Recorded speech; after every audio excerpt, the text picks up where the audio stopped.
our dark meat into our bowl. So now what we're going to do is just add some salt and whole peppercorns. So we're going to try to cover all of the meat. And then we're also going to use some thyme, some dried thyme that we harvested on the farm earlier this season. I'm adding probably about 1/3 of a cup. And then a very generous handful of kosher salt, just like this. And then a good handful of whole peppercorns. Maybe a little bit more. Okay, now we're going to mix all this, and the goal of this is that it's going to be so soft and tender, all the meat's going to fall right off the bone, and we're going to be shredding this. So now you want to have a nice baking pan or ramekin, something that has at least a 2 or 3 inch lip on it, because we want the meat to be fully submerged in the oil. So right now we're just going to use a kitchen-sized hotel pan, and we're going to lay out all the dark meat in it. Doesn't really matter what the orientation is. And now we'll add the rest of this salt mixture in here.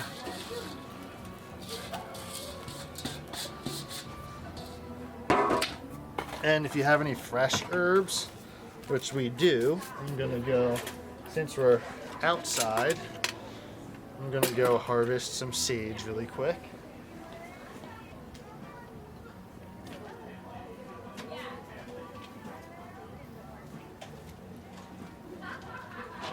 Some fresh oregano.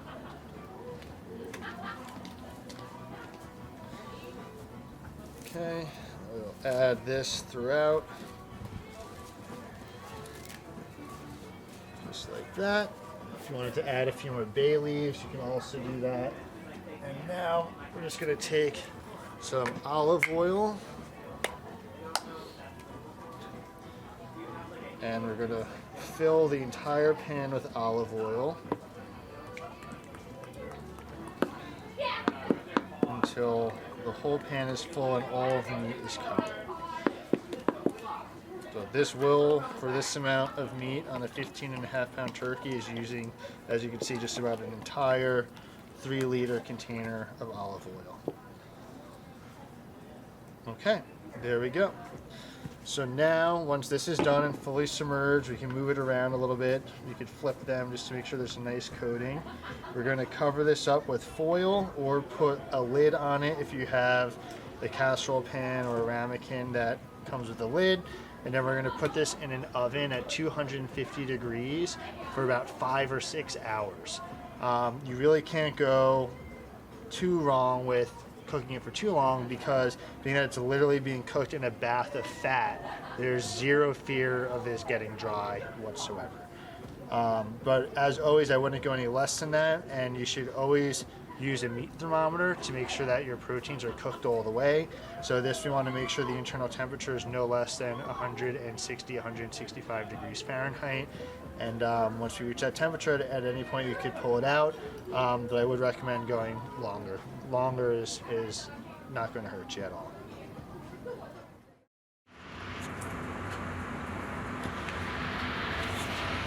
Okay, so we did. Okay, so we just pulled our confit out of the oven. We actually let this go overnight and drop the temperature down to 180 degrees. So it's been in there for just about 12 hours. So it's still very hot. So we're going to pull all the meat out and transfer it into another pan so then it can start to cool. All of this oil we can save. We can strain all of the herbs and peppercorns out and then use that for the rest of our cooking.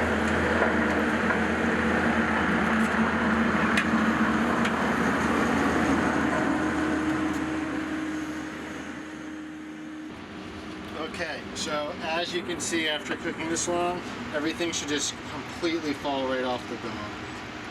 Look at this, looks amazing. So this is something that you can want to just eat right away. Delicious.